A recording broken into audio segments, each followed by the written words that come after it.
I had a lot of persecution from my family with my belief. My mom would cook pork on purpose and not tell me there was pork in there. It was very hard. So my dad basically would come and search my room every day and take my Quran, take my hijab for salah.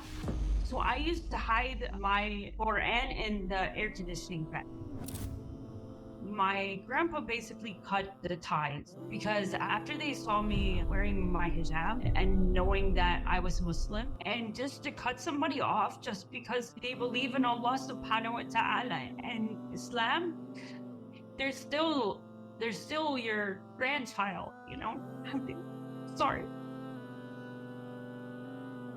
My mom would make me go to church and go and talk it to the priest. I would ask the priest the question about Islam, and he would say, just believe, just believe. They actually called the lady who had given me da'wah and told her, stop talking to my daughter, you're confusing her.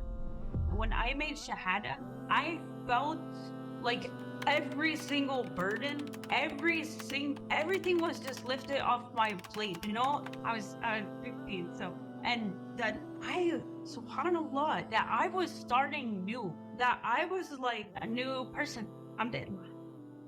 Assalamu alaikum, Sister Nora. Thank you so much for accepting our invitation. As Eternal Passenger, we are happy to have you with us. I'd like to start with, who is Nora Skazni Al Samman? Can you tell us briefly about your life? Assalamu alaikum.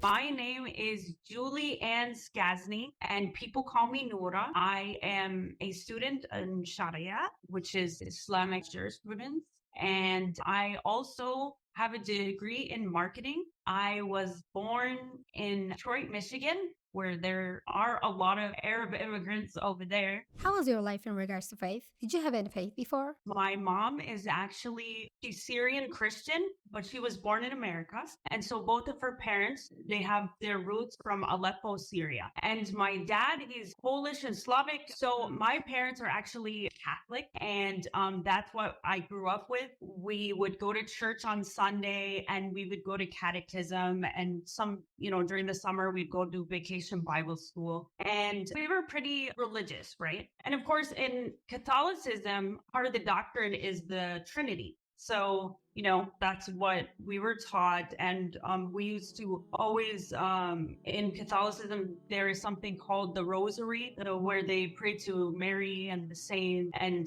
stuff like that. So, but for me personally, like when I would pray to God, because that's part of the fitra, that's part of our just innate nature, is that there's something behind this world. There's a purpose in life, What was the thing that made you question your beliefs? Was it an event or a thought? And when was it? We were studying Islam in my world history class. And I was only 15, and we were studying about the Middle East. And in our book, it actually said Allah is a moon god. So I thought, what? Because my mom, as an Arab Christian, would say, Ya Allah, they say, oh God, right? And I'm like, that's totally not true. So there was one Egyptian boy in my class, and he was correcting the teacher about the misconceptions and the wrong things that the curriculum was saying about Islam. So it was like the last class of the day, and he kept correcting the teacher, and the teacher was nice.